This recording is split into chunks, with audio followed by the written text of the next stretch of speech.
आप अपने कार्यक्रमों में जोड़ दूंगा कार्यक्रम में प्लीज उनको जोड़िए और उनका आप वही सम्मान आपने दीजिए। वैसे कितने लिखे हैं दोहे अभी तक? मैंने करीब 200 दोहे लिखे हैं। अच्छा। हाँ, और अभी पहली बुक में ना मैंने 100 दोहे पब्लिश किए हैं। बहुत अच्छा। और फिर आगे भी ये कार्यक्रम करते रहेंगे जैसे जैसे फरमाइश आएगी तो, और फिर जहाँ जहाँ मुझे संदेश लगेगा देना है बहुत अच्छी बात। तो मैं ये करता और मुझ तक वो दोहे जरूर पहुंचाते रहे, मैंने गाता रहूँगा। बिल्कुल बिल्कुल। और मैं चाहता हूँ कि हर उस इंसान तक दोहे पहुँचे जो चाहे देश में हो चाहे विदेश में हो और इस चीज़ को समझ सके और इस चीज़ को समझना चाहते हो। हाँ, बड़ा संदेश मिलता है। उन तक ये संदेश पहुँचे। सही। और आपकी अगर कृपा रही और आपका आशीर्वाद रहा तो मैं ये भी चाहूँगा कि ये दोहे अलग अलग भाषाओं में भी जाएं। बहुत अच्छा होगा। ताकि जो लोग हिंदी नहीं समझ सकते या उर्दू नहीं समझ सकते तो उन तक ये दोहे पहुँचे। बिल्कुल। मैं आज 10 दोहे और प्रस्तुत कर रहा हूँ। जी बिल्कुल। करके जल से दोस्ती कश्ती जावे तैर, करके जल से दोस्ती कश्ती जावे तैर, भवसागर से पार वो जिसके मन ना बैर, भवसागर से पार वो जिसके मन ना बैर। तो कश्ती वही तैरती है जिसका जल से दोस्ती का संबंध बन जाता है। जी बिल्कुल। और आप तो जानते हैं कि पानी में रह के मगरमच्छ से बैर नहीं किया जा सकता। तो ये जो आपके मन में बैर है ना, और इस भवसागर को अगर हम जल मान लें तो ये जो है आपके मन में जो बैर है वो निकालेंगे तभी आपकी जल से दोस्ती हो पाएगी। इस भवसागर से हर चीज़ से आपका प्रेम बढ़ेगा, एक संबंध होगा, एक दोस्ती होगा। किसी के लिए मन में बैर नहीं रखिए। मन में बैर रखना एक जैसे है कि आप उस मतलब बैर तो मतलब ही यही होता है ना कि दोस्ती नहीं होती। तो अगर जब आप मन में किसी से बैर रखेंगे नहीं तो आपको इस भवसागर में, इस संसार में प्रेम ही प्रेम मिलेगा। सच बात, सच बात। रब की मर्जी मान ले, मन मर्जी को मार, रब की मर्जी मान ले, मन मर्जी को मान, तेरा किसमें है भला जाने पालनहार, तेरा किसमें है भला जाने पालनहार।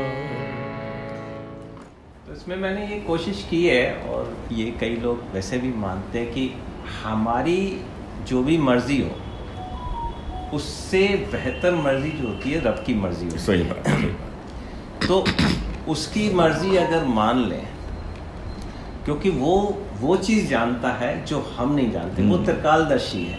सही बात। उसके मास्टर प्लान में क्या है हम लोग नहीं समझ सकते। तो हमने जो हमारी मन की मर्जी है, हमारी जो छोटी छोटी बात पे इच्छाएं होती हैं उनको मार, ऊपर वाला जो करता है, जो पालनहार है, वो जानता है कि आपके भले के लिए क्या अच्छा है और अपनी मन की मर्जी को छोड़ दें। बिल्कुल सही। और ऊपर वाले की मर्जी पे रहें।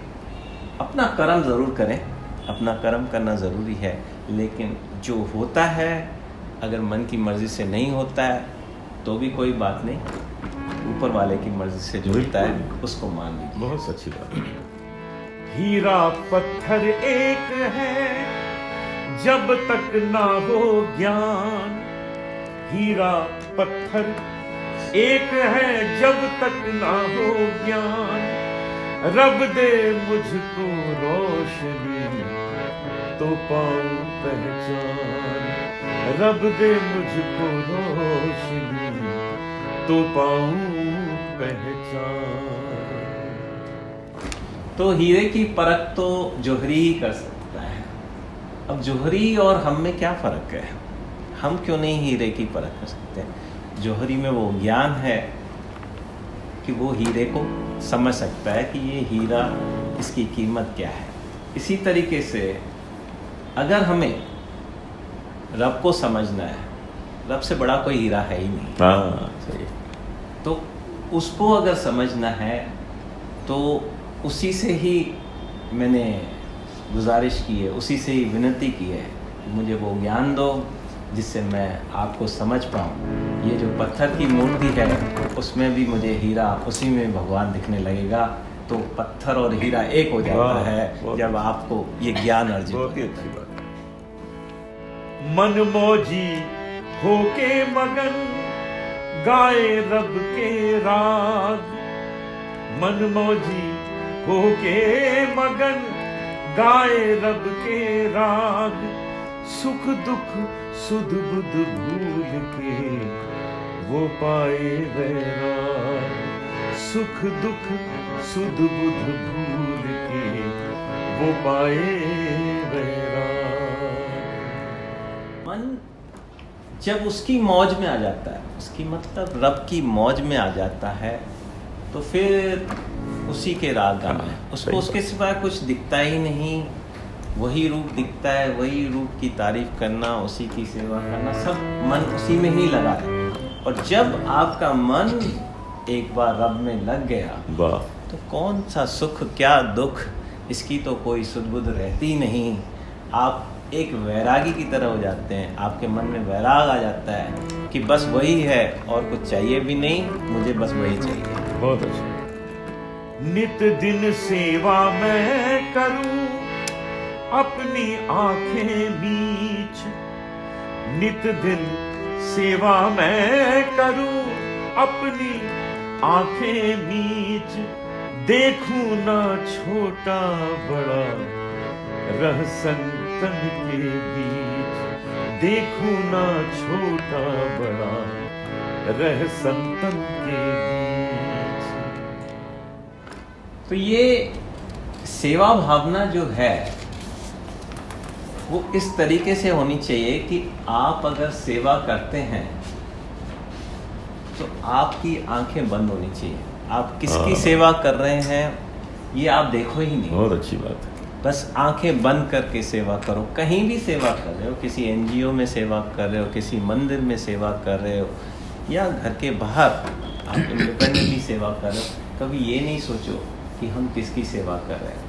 ये कोई बहुत बड़े संत हैं या कोई शूद्र हैं या कोई दलित हैं या कुछ भी, कोई भी है, सेवा करते वक्त सिर्फ सेवा का भाव होना चाहिए।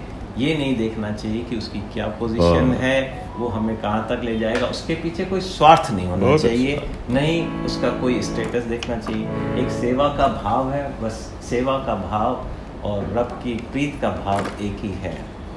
आप अपने मन में हमेशा सेवा का भाव रखें, बहुत अच्छा, तो आपको उससे उन्नति मिलेगी।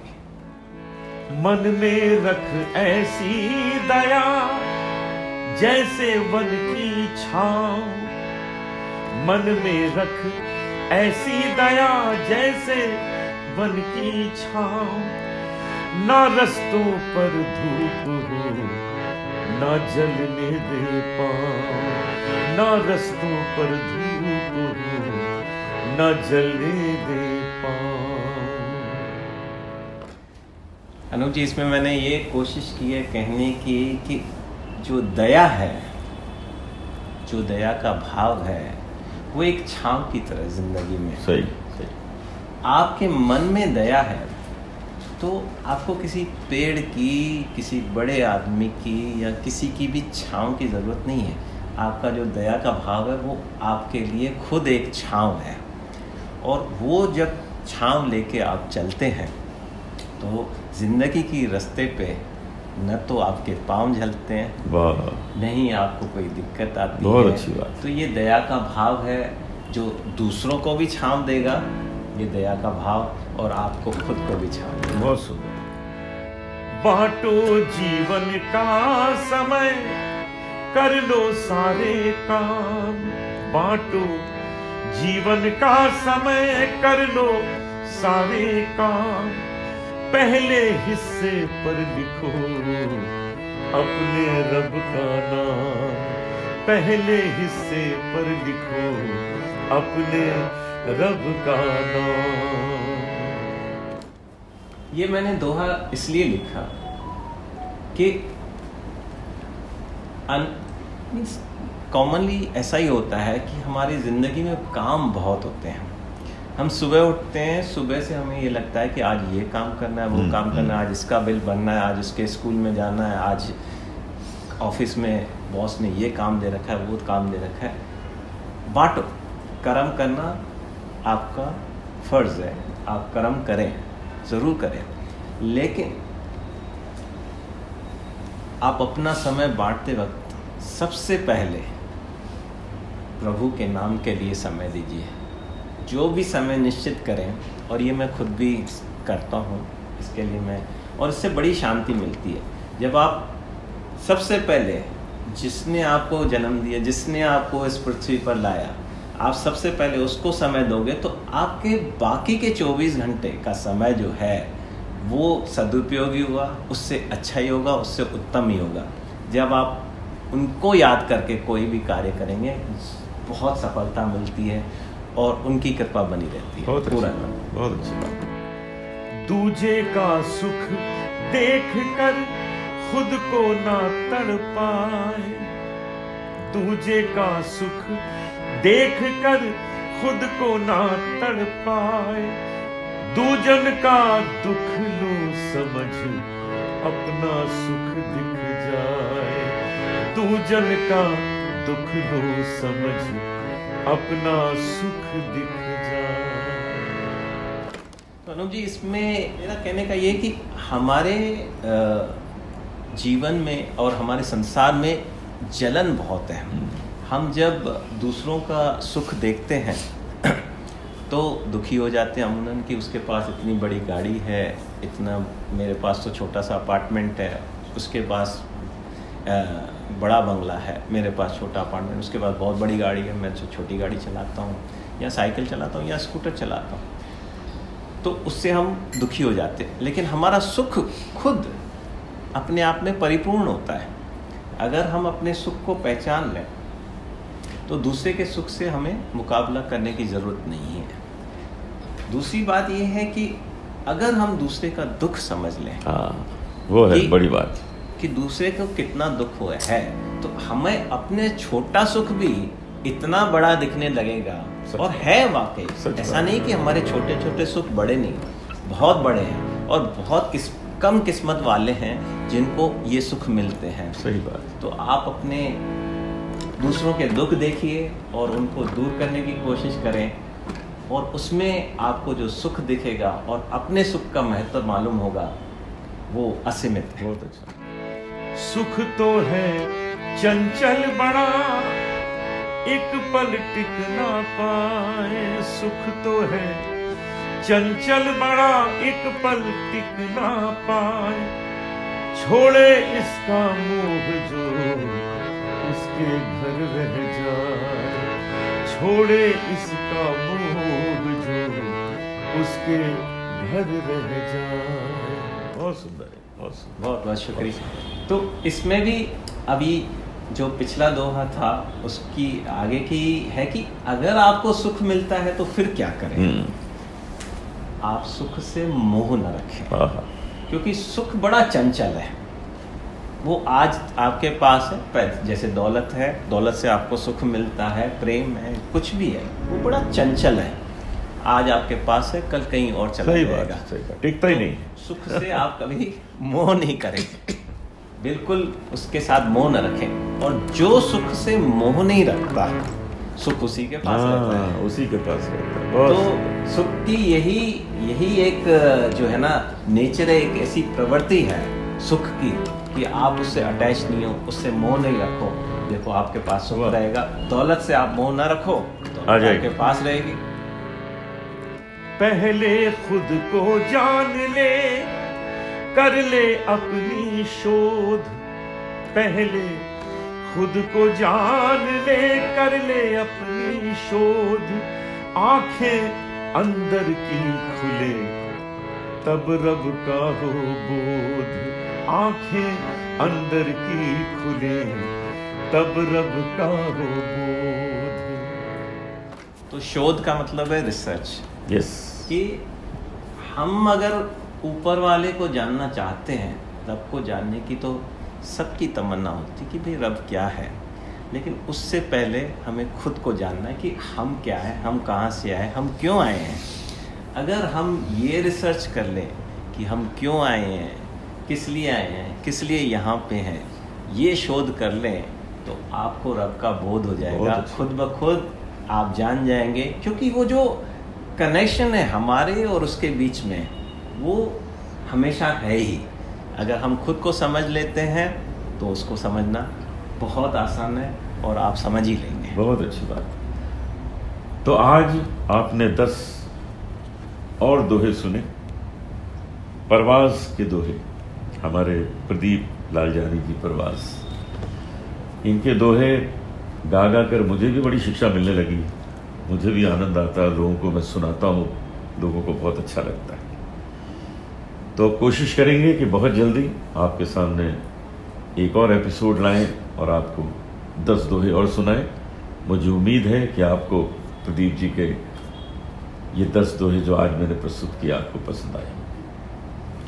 बहुत बहुत शुक्रिया अनूप जी, और जो इतना अच्छा इन दोहों के लिए रिस्पांस मिल रहा है तो वाकई मुझे बहुत प्रेरणा मिल रही है कि मैं और ही और लिखूं। प्लीज़ लिखिए। और मैं लोगों को ये भी गुजारिश करूँगा कि आप अपनी फरमाइश हमें भेजिए कि आपको किस सब्जेक्ट पे, किस तरीके से, किस डायरेक्शन में आपको दोहे चाहिए।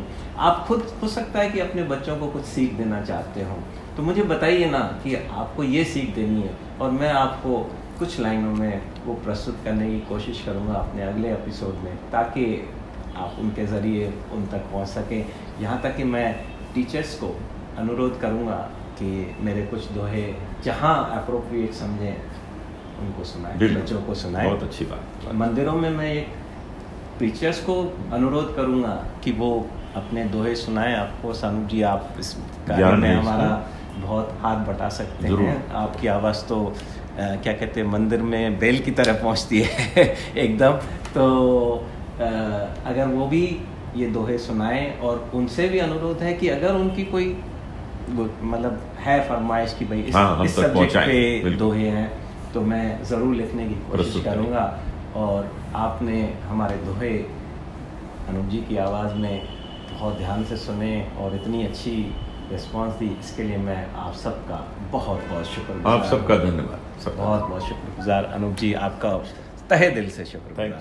तहे दिल।